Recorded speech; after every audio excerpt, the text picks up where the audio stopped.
to Washington, where the Speaker of the House, Nancy Pelosi, is speaking. The distinguished chair of the Judiciary Committee, Chairman Nadler. Thank you. The framers reserved the power of impeachment for the gravest offenses against our Constitution, against our liberty, and against our democratic institutions. President Trump used the powers of his office for his own personal political gain to the detriment of the national security interests of the United States. That is the very definition of an impeachable offense. When Congress began to investigate President Trump's wrongdoing, he engaged in an unprecedented pattern of obstruction. That, too, is why the impeachment power exists. A president who subverts both our elections and our constitutional system of checks and balances puts himself above the law, and it is Congress' duty to hold the president, any president, accountable. It gives us no pleasure to stand here today, but President Trump's conduct has put our next election at risk. President Trump's behavior puts the integrity of our constitutional order at risk, and President Trump's continued actions put the rule of law at risk.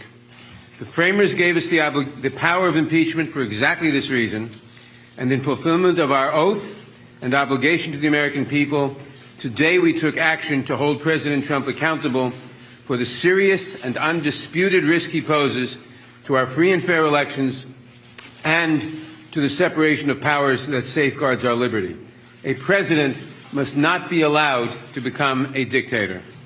I want to thank Speaker Pelosi, Chairman Schiff, my fellow investigative chairs, and all of my colleagues who today defended the principles upon which our nation was established. Today, the House of Representatives did its constitutional duty. Today, we lived up to our responsibility to the American people by taking action to defend our national security, to preserve our democratic elections, and to show that no one, not even the president, is above the law. And now I'm now happy to introduce the chairman of the Intelligence Committee, Adam Schiff.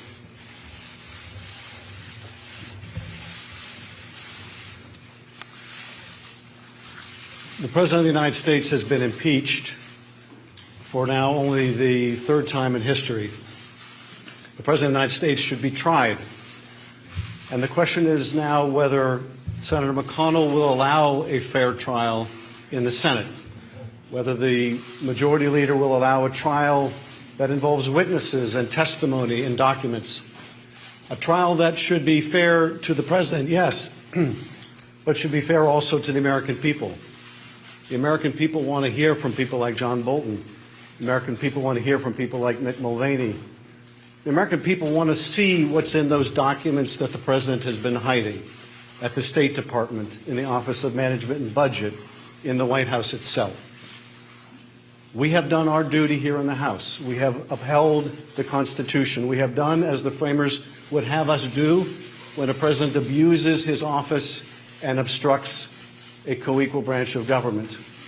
The question now is, will the Senate uphold its duty? Will the senators uphold their oath?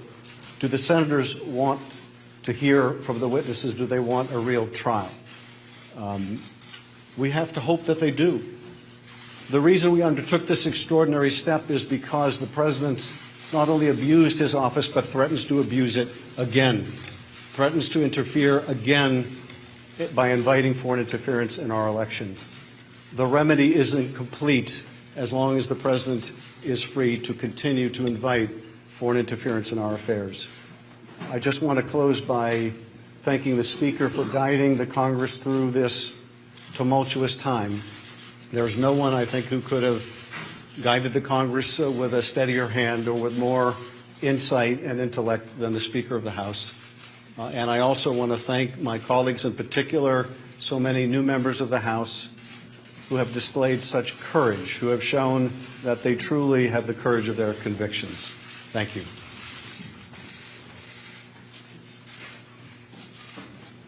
Just want to add that one person who isn't with us physically in this room, but I know was present all day for the deliberations, our chair of the Gov Reform, our Oversight Committee chair, our North Star, Eliza Cummings. He said, when the history books are written about this tumultuous era, I want them to show that I was among those in the House of Representatives who stood up to lawlessness and tyranny. He also said, somewhat presciently, when we're dancing with the angels, the question will be, what did you do to make sure we kept our democracy intact? We did all we could, Elijah. We passed the 2 articles of impeachment. The president is impeached. Madam Speaker, do you view the House's role in this as complete now, or are there steps you might take to try to ensure, as the Chairman suggested, a more fair trial in the Senate? You mean more fair trial than they're contemplating? Because we had a very fair process in the House of Representatives. I would yield to our. Let me just put it another way.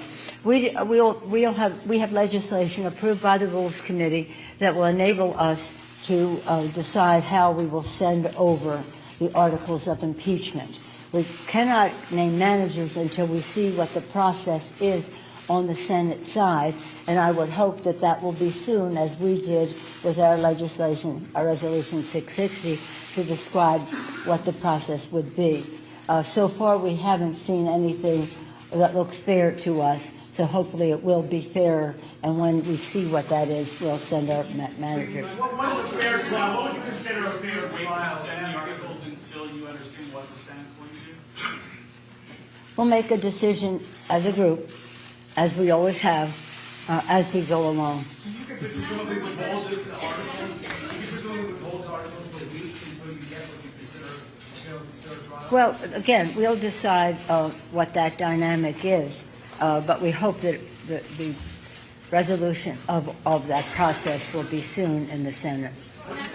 So that's a lineup of heavy-hitting Democrats there who are pushing through the impeachment of Donald Trump. The impeachment vote went through in the last hour or so in the House of Representatives, making Donald Trump now the only 3rd US president to be impeached in US political history.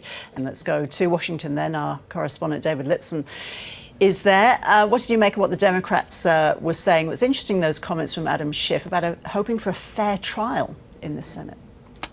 Yeah, that's where the attention now goes, Roz, and the question is what sort of trial will it be?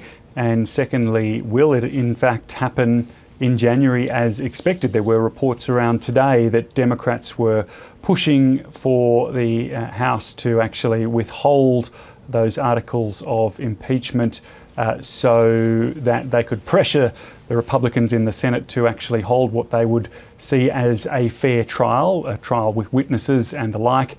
It looks unlikely that that will happen, but we'll keep an eye on that too. We know that just in the last hour, Donald Trump was impeached, and there are a couple of things I just want to mention in regards to that. We do now have more detail on the numbers. The first article of impeachment, abuse of power, went the way of the Democrats, of course, 230 to 197. 2 Democrats voted against impeachment on that article. On the second article, 229 to 198, 3 Democrats voted against impeachment. But perhaps most interesting of all is Tulsi Gabbard, who is a presidential candidate for the Democrats. She's pretty low down in the field, you'd have to say, but she has effectively abstained. Over here it's called voting present. It means neither voting for or against an article. So she has shown up for the vote, but has not voted either way. And in a statement, she has said through her presidential campaign that she is standing in the centre. So it appears that she is attempting to perhaps lure some of the Trump supporters to her camp, or perhaps just grab a headline. Either way, it's a fairly controversial move on such a consequential vote. And meanwhile, Donald Trump addressing that rally in Michigan, he was pouring scorn on the whole impeachment process as expected, declaring once again that he hasn't done anything wrong. Yeah, that's right. He seems to be enjoying himself. It's classic Donald Trump behaviour.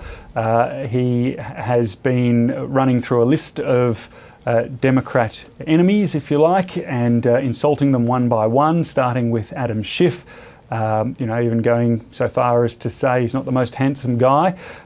This is the sort of chum that, or red meat if you like, that's thrown to his supporters that they just love. And indeed, he's getting howls of support at this rally attended by thousands of Trump supporters in the city of, get this, Battle Creek. So he will come back to Washington tonight with the stain of not one but 2 articles of impeachment on his resume. Okay, David, thank you.